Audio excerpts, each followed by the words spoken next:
Hello friend, मैं better study point से जयदेव वर्मा आप लोगों का बहुत बहुत स्वागत करता हूं। आज मैं आपके लिए शब्द विचार का पाठ तीसरा लेके आया हूं, जिसमें आपके लिए तद्भव और तत्सम शब्द रहेंगे, वो भी एक बेहतरीन ट्रिक के साथ में। तो शुरू करते हैं पाठ तीसरे से शुरू करते हैं। देखते हैं, उत्पत्ति या स्रोत या इतिहास के आधार पर शब्द। तो उत्पत्ति या स्रोत या इतिहास किसी के तरीके से पूछ सकता है वो कि या उत्पत्ति के आधार पर शब्द किस तरह से होते हैं, या स्रोत के आधार पर किस प्रकार के होते हैं, या इतिहास के आधार पर, या तीनों को ही पूछ सकता है कि उत्पत्ति के आधार पर या स्रोत या इतिहास के आधार पर शब्द कितने प्रकार के होते हैं। तो कितने प्रकार के होते हैं? 4 तरह के होते हैं या 5 तरह के। कई कई किताबों में 4 भी दिया है और कई किताबों में 5 दिया है। तो आप दोनों को याद रखें। अगर एग्जाम में 4 देता है तो आप 4 पे लगा देना, अगर 5 देता है तो 5 पे लगा देना, अगर दोनों देता है तो आप 5 पे लगा देना। ठीक है, तो ये 5 तरह के कौन से होते हैं देखते हैं। एक तो तत्सम होता है, दूसरा तद्भव होता है, तीसरा देशज या देसी या विदेशज या विदेशी या संकर शब्द। इस तरह से ये 5 प्रकार के होते हैं। ठीक है, तो शुरू करते हैं अपन तत्सम शब्द थे। तो इनकी पहले परिभाषा बता देता हूँ आपको, तत्सम शब्द और तद्भव शब्द की। उसके बाद आपको मैं इनसे संबंधित ट्रिक बताऊंगा। तो आप ट्रिक के माध्यम से कम से कम आप ट्रिक के माध्यम से 300 से 400 या उससे भी ज़्यादा तत्सम या तद्भव शब्दों को याद रख सकते हो। तो शुरू करते हैं इनकी परिभाषा से। परिभाषा क्या कह रही है देखते हैं। तत्सम शब्द तत् प्लस सम से मिलकर बना है। किससे मिलकर बना है? तत् प्लस सम। तो इसका अर्थ क्या होता है? जिसका अर्थ होता है उसके समान। किसके समान? संस्कृत के समान। अर्थात ऐसे शब्द जो संस्कृत भाषा से हिंदी में आए हैं और ज्यों के त्यों प्रयोग होते हैं, उन्हें तत्सम शब्द कहते हैं। ऐसे शब्द होते हैं जो संस्कृत से आ गए हैं और अपनी हिंदी भाषा में उन्हें प्रयोग करने लगे हैं। जैसा का तैसा, जैसे संस्कृत में उपयोग होते हैं उसी आधार पर भी अपन उसे हिंदी में प्रयोग करने लगे हैं। ऐसे शब्दों को ही क्या कहते हैं? तत्सम शब्द कहते हैं। वे शब्द कौन से हैं देखते हैं। जैसे गो, तो गौ, ये गौ क्या संस्कृत शब्द है, लेकिन इसका अपन उपयोग हिंदी में भी करते हैं गौ। जैसे दुग्ध, और दुग्ध का उपयोग हिंदी में भी करने लगते हैं। तो दुग्ध, अग्नि, कार्य, पत्र, हस्त, ग्रह, नासिका, मुख, सूर्य, पिता, माता, प्रकाश, तस्कर, विस्मय, आश्चर्य आदि। और भी कई ऐसे शब्द हैं वो भी संस्कृत से आए हैं, लेकिन हिंदी में उनको उसी आधार पर यूज करने लगे हैं, उपयोग करने लगे हैं, वे तत्सम शब्द कहलाते हैं। ठीक है, तो ये परिभाषा हो गई। इससे संबंधित आपको ट्रिक में नीचे बताऊंगा। पहले तद्भव की भी आप परिभाषा देख लीजिए। तद्भव क्या है? तो तद्भव शब्द तत् प्लस भव से बना है। किससे बना है? तत् प्लस भव, जिसका आशय विकसित या उससे उत्पन्न, जिसका आशय होता है विकसित या उससे उत्पन्न। वे शब्द जो तत्सम ना रहकर, ऐसे शब्द हैं जो तत्सम ना रहकर उसी शब्द से बिगड़कर बने हो।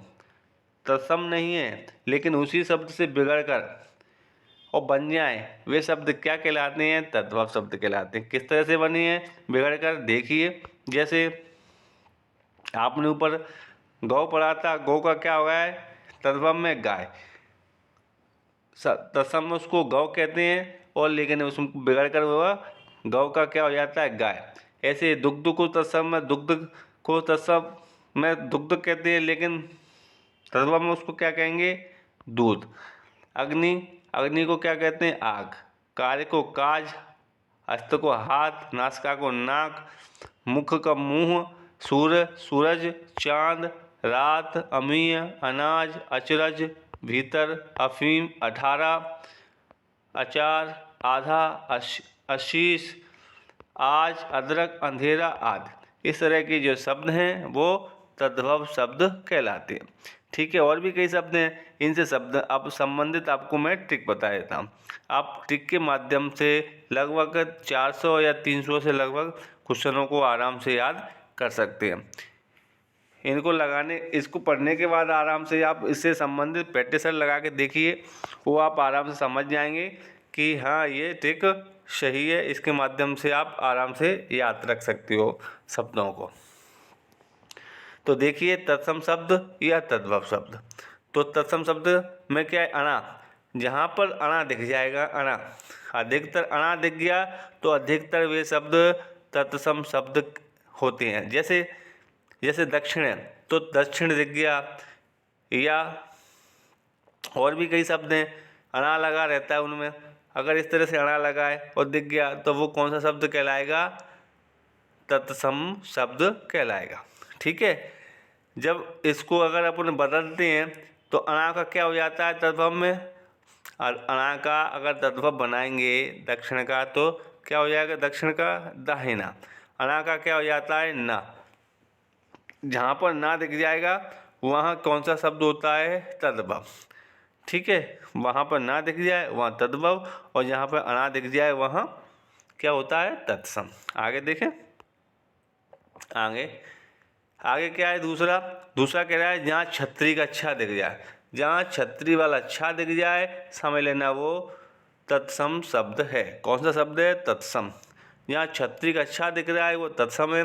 उदाहरण के लिए जैसे आ गया मच्छ का, तो क्या लगा है, छा छतरी का बीच में दिखा है, तो ये बीच में छतरी का दिख रहा है, तो इस तरह से उसमें आएंगे तो आप समझ लेना ये कौन सा शब्द है, कौन सा शब्द है, तत्सम। ठीक है, छतरी को काय में बदलते हैं, तद्भव बनाते हैं, तो छतरी का जब तद्भव बनाया जाएगा तो उसमें काय में बदलेंगे, खा खरगोश या छ छतरी में।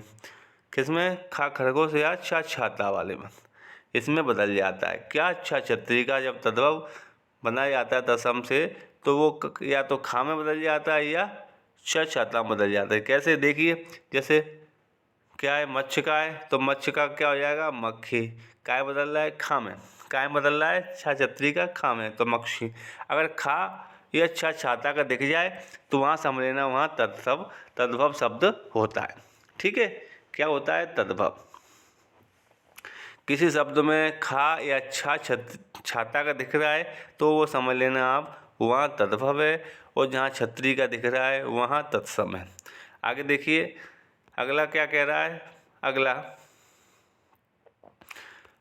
क्या कह रहा है, तीसरा वाला कह रहा है त्रिशूल। जहाँ पर त्रिशूल का दिख जाए आप समझ लेना जहाँ त्रिशूल दिख रहा है शब्द में वहाँ पर तत्सम शब्द होता है। जैसे रात्रि, तो रात्रि में क्या दिख रहा है, त्रा दिख रहा है, रात्रि में क्या दिख रहा है, त्रा, तो कौन सा शब्द हो रहा है, तत्सम। जहाँ पर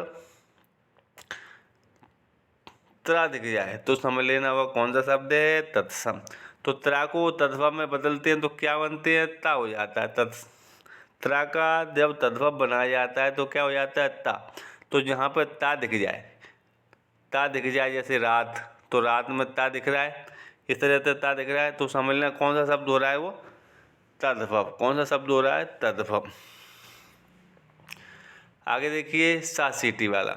तो सा सीटी का जहाँ पर शब्द में सा सीटी का दिख रहा है, शब्द में जहाँ पर सा सीटी का दिख रहा है वहाँ पर अधिकतर कौन सा शब्द होता है, तत्सम। कौन सा शब्द होता है, तत्सम।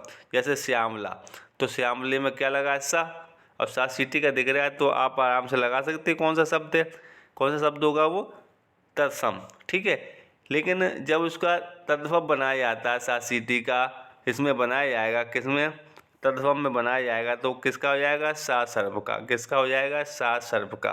तो वो कौन सा हो जाएगा, सावला। क्या हो जाएगा, श्यामला का श्यावला, क्योंकि सा सर्प में बदल जाएगा। जहाँ पर सा सर्प का दिख जाए वहाँ समझ लेना वो तद्भव शब्द है। क्या शब्द है, तद्भव। ठीक है, ऐसे ही आप देखिए वाह, तो जहाँ वाह वन का दिख जाए, जहाँ वाह वन का शब्द में दिख जाए, जैसे वणिक ये दिया है तो वाह वन का दिख रहा है, तो इस तरह से आगे देख लीजिए, वाह है, लगा दो तत्सम। कौन सा शब्द हो रहा है, तत्सम। तो इस तरह से क्या हो जाएगा, तत्सम। ठीक है, लेकिन जब तद्भव किया जाएगा तो वा को कायम बदल जाता है वा वक्री में, वा वन को कायम बदलेंगे वा वक्री में, तो क्या हो जाएगा वर्ग का वनिया। क्या हो जाएगा वनिया, क्योंकि वो वा वन को किस में बदल देते हैं वा वक्री में। ठीक है, ऐसे ही आगे सा षटकोण। तो सा षटकोण यहाँ पर दिख जाए, अगर शब्द लिखा है उसमें सा षटकोण है तो आप आराम से लगा देना, उसमें तत्सम शब्द होगा। कौन सा शब्द होगा तत्सम। जैसे लिखा है आशीष, कौन सा लिखा है आशीष, तो उसके पीछे कौन सा आ रहा है सा, षटकोण आ रहा है, तो अपन लगा देंगे ये कौन सा शब्द है, कौन सा शब्द है तत्सम। इस तरह से और भी कई शब्द हैं जिसमें सा आता है, हुआ आता है, सा सीसी सीटी का आता है, तत्शूल का आता है, छत्री का आता है, अणा आता है, ऐसे कई शब्द हैं। मैं तो ये एग्जाम्पल लेके आया हूँ आपके लिए, ये मत समझना कि यही आते हैं, ये तो एक एक एग्जाम्पल है इससे संबंधित। इसमें अणा आ रहा है, छत्री का भी आता है, तत्शूल का भी आता है, सा सीटी का भी आता है, वह वन का भी आता है, सा षटकोण का आ रहा है, कई शब्द हैं जिसमें आ रहे हैं। तो वो कौन से शब्द होते हैं तत्सम शब्द होते हैं, अधिकतर शब्द वो कौन से होते हैं तत्सम। ठीक है, कौन से शब्द होते हैं तत्सम। और यहाँ पर ना आ जाए खा या छा छाता का आ जाए, ता आ जाए, सा सर्प का आ जाए, वा का आ जाए या सा सर्प का आ जाए, तो वहाँ पर कौन से शब्द होते हैं तर्भव। कौन से शब्द होते हैं वो तर्भव। तो आशीष को कायम बदल लें, सा में हो जाएगा तो आशीष हो जाएगा, सा का सा हो जाएगा। ठीक है, आगे देखिए और भी पॉइंट दिए मैंने आपके लिए, अब जो पॉइंट और याद कर लेना इनको भी, तो इनसे भी और क्लियर हो जाएगा आपको। क्या है देखिए, ऋषि, ये ऋषि अगर दिख जाए, ऋषि का प्रयोग कर बनाया गया शब्द क्या होता है सदैव तत्सम होता है। जहाँ पर ऋषि से शब्द बनाए या तो उसकी मात्रा अगर लग जाए, जैसे पैतृक, तो इस तरह से आ जाए, या पृष्ठ आ जाए, तो वो हमेशा कौन सा शब्द रहेगा, कौन सा शब्द रहेगा तत्सम शब्द रहेगा। ऋषि का प्रयोग या ऋषि लिखा है तो वो कौन सा शब्द है तत्सम शब्द है। जहाँ पर ऋषि का प्रयोग हो रहा है या मात्रा आ रही है या मूल रूप आ रहा है ऋषि का, तो वहाँ पर सदैव तत्सम शब्द होता है। क्लियर है, आगे देखें अगला क्या है। अगला शब्द क्या कह रहा है, वे शब्द जो बोलने या पढ़ने या लिखने में कठिन प्रतीत होते हैं। ऐसे शब्द होते हैं ये बोलने में या पढ़ने में ऐसा लग रहा है वो कठिन है, क्योंकि वो संस्कृत से आए हैं, कठिन लगती हैं संस्कृत वाले शब्द, तो वहाँ पर समझ लेना वो तत्सम शब्द है। अगर आप भूल रहे हो, समझ में नहीं आ रहा है, अगर वो ऐसा लग रहा है कठिन है पढ़ने में, लिखने में, बोलने में, तो वो समझ लेना वो तत्सम शब्द है, सॉरी। ठीक है, आगे देखिए अगला क्या है। अगला क्या कह रहे हैं, अनुनासिक, यहाँ पर चंद्र बिंदु दिख जाए, किसी शब्द में से ये दिख दिया 5 और चंद्र बिंदु लगा दिया ऐसे। ठीक है, तो यहाँ पर चंद्र बिंदु दिख जाए, वहाँ पर बना शब्द काय का होता है तद्भव का, वहाँ पर शब्द किसका होता है तद्भव का। ठीक है, तो यहाँ पर चंद्र बिंदु अगर प्रयोग है किसी शब्द में, तो वहाँ पर आप तद्भव लगा देना। क्या लगा देना तद्भव, वो शब्द कौन सा होगा तद्भव होगा। ठीक है, अगर यहाँ पर अगला, और यहाँ पर अनुस्वर लगा है ऊपर बिंदी अंग वाली, जैसे अंक लिख दिया मैंने, अंक लिख दिया, तो यहाँ पर ये ऊपर अनुस्वर लगा है ये वाला, तो समझ लेना वो तत्सम शब्द है। कौन सा शब्द है तत्सम, जैसे मैंने इसमें लिखा है ये पंचम है, तो ऊपर ये अनुस्वर लगा है तो कौन सा शब्द हो रहा है तत्सम, और जो ऊपर चंद्र बिंदु लगा है तो कौन सा हो रहा है तद्भव। ठीक है, अगर इस तरह से दिए हैं, ऊपर अनुस्वर दिया है तो वो तत्सम है, और उस चंद्र बिंदु अनुनासिक दिया है वह तद्भव शब्द है। ठीक है, समझ गए। आगे देखिए, संयुक्त अक्षर के प्रयोग से बने शब्द अधिकांशतः तत्सम होते हैं। जो संयुक्त अक्षर होते हैं, कटे पिटे या संयुक्त अक्षर मिलके बने होते हैं जो शब्द, वे हमेशा तत्सम शब्द में आते हैं। वो बात मैंने आपको पहले बता दी, जो पढ़ने में कठिन लगता है, लिखने में कठिन लगता है, बोलने में लगता है वे कौन से शब्द होते हैं, तत्सम शब्द होते हैं। अगर नहीं समझ में आ रहा है कोई भी शब्द लिखा है तो इसी तरह से संयुक्त अक्षर होते हैं, वो भी कौन से होते हैं, तत्सम शब्द होते हैं। ठीक है, तो आप इन नियम और इस ट्रिक को आप आराम से याद कर सकते हो। इसके माध्यम से आप लगभग 400 से 500 क्वेश्चनों को और भी इनसे ज़्यादा भी आप याद रख सकते हो। ठीक है, तो अगर मेरा वीडियो आपको अच्छा लग रहा हो तो वीडियो को आप लाइक कर लें वीडियो को, और शेयर ज़रूर करें, वीडियो को अधिक से शेयर करें, और सब्सक्राइब करना ना भूलें वीडियो को। अगर वीडियो को आप सब्सक्राइब करोगे तो मैं जो भी वीडियो आपको बनाता हूँ तो आपको वो समय से मिल जाएगा। ठीक है, ओके, थैंक यू, धन्यवाद।